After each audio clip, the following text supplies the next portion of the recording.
be planting seeds in a soil tray or a seed flat.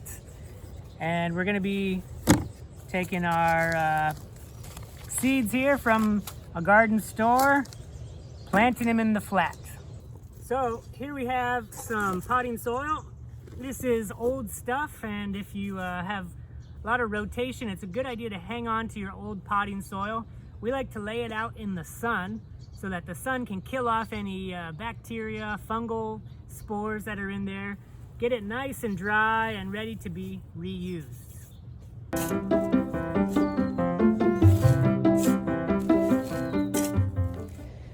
Okay, so here's our old potting soil we're gonna recycle. See inside of potting soil a couple of things. We've got these white rocks. That's perlite. Perlite is a mineral that is mined from the earth and then put into an oven, and it pops like popcorn. So inside are lots of microscopic little holes.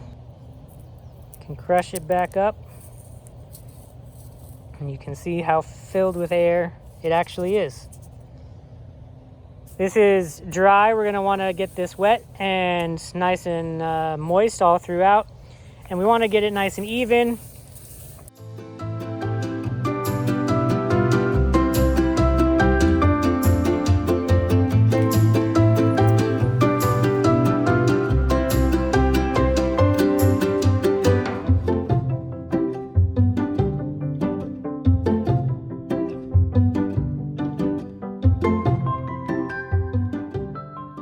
The importance of watering, 2 thorough waterings, and it looked like everything soaked through.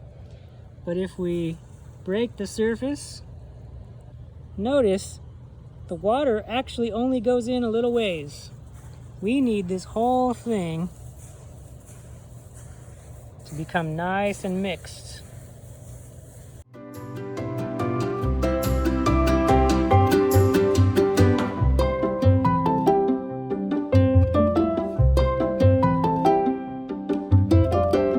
Okay, now our soil is nice and wet, but because it's old soil, the structure is not very good.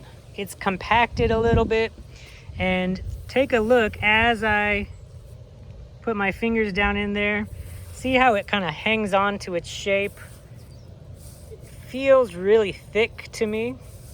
We need to lighten this up. If our little seedlings are going to have a chance, we want to mix this with a little bit more gentle material. I've got something really special here. This is worm castings. Worm castings are very similar to compost. So we have a nice, fine, textured, organic material here.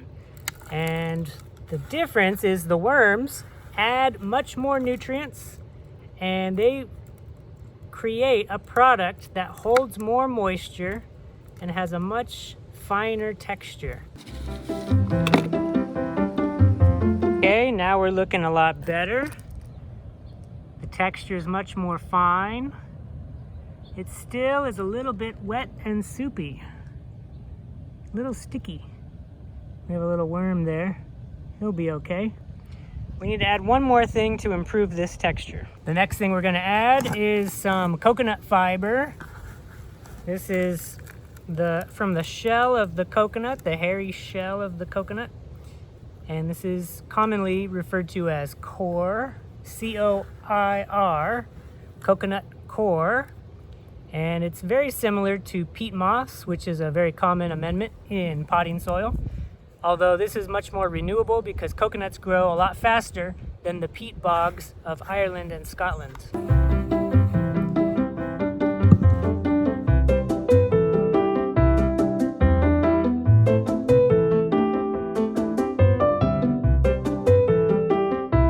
There we go. Take a look at that. Nice, beautiful texture. The fact that we have leftovers on the outside is okay because we will just add that to the next one. You saw me mixing, and one of the things I'm feeling for is the ability to form aggregates. So when there are nice big clumps, we want those clumps to break down into smaller pieces. So we're looking for a texture that's very crumbly. And we want the big piece to break down into a small piece that looks very similar to it in shape and size, just a lot smaller. So that crumbly texture lets us know we are in good shape and ready to plant. Planting in flats like this is a really efficient use of space. If you were going to plant the seeds directly into the garden bed, you would have to space them out according to how big they will be when they're grown up. However, here we can get them much more closely planted and then later transplant them out into the garden. One of the ways that we will make sure we are efficient with space is to use a guide, and we're going to be using this hexagonal wire, and if we lay it down right on top of our tray, we put one seed in each space. Now if we open our book to the chapter on planting seeds,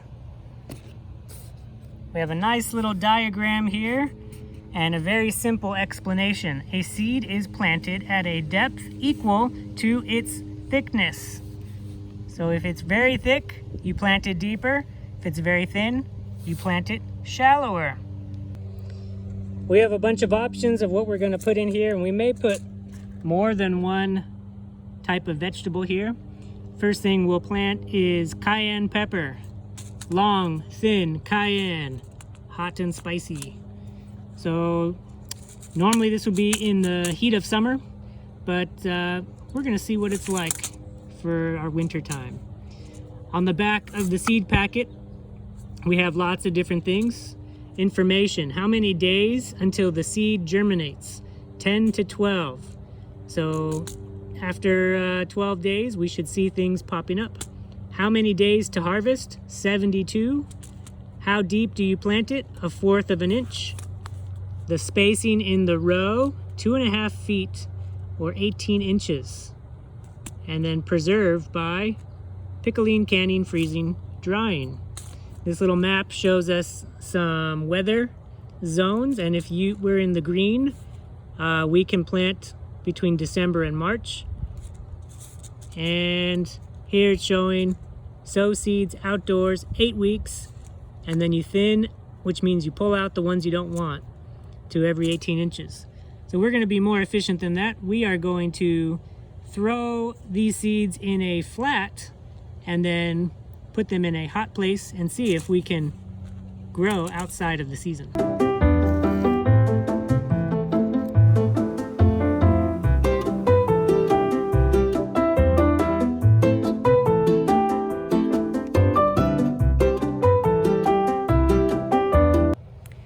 Why do we use the hexagon pattern when we plant? When we use the hexagon pattern, it ensures that we are going to use up all of the space covering the soil. Every plant is going to be in its own space and nothing will be wasted. As we go down the row, you can see that each seed is in its own space and will have a nice area to be able to grow. These seeds are really thin, and I just told you that you should go as deep as the thickness of the seed. That seed is so thin, you barely need to put it under the soil. And your big round fingertips are too clumsy. So we use this special tool, a pencil. So how do I use this pencil? I just push it down a little bit and lightly cover with soil. I'm just pushing down a little bit, lightly cover with soil. You can use a popsicle stick, you could use anything you need. What happens if you plant a seed upside down? The roots come out the top and the leaves come out the bottom? No. Doesn't matter. The seed can detect gravity, and so the roots know what way is down and what way is up, and it will send the leaves to the sky, and it will send the roots toward the middle of the earth.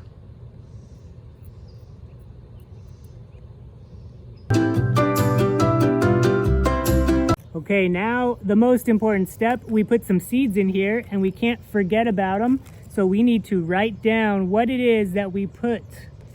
And when you write down, you can use an actual plant label, or you can use a popsicle stick, or if you have old window blinds, cut them up into strips. They work pretty well. The most important thing is that you use a pencil.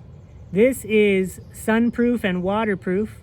A Sharpie, a pen will not do the job, but a regular pencil, that is the tool to use.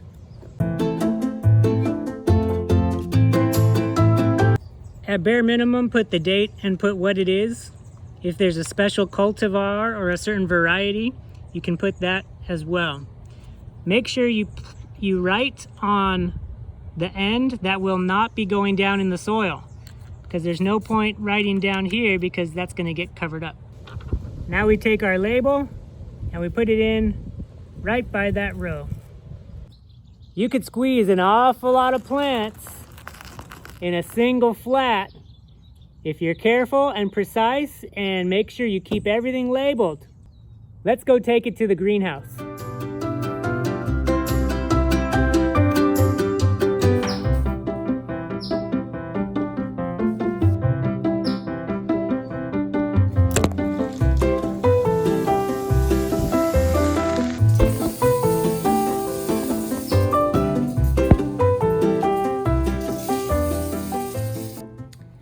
Something you can do if you're worried about small animals is cover this so that water can still enter and light can still enter, but keeps the burrowing animals out, in particular mice and rats, small birds.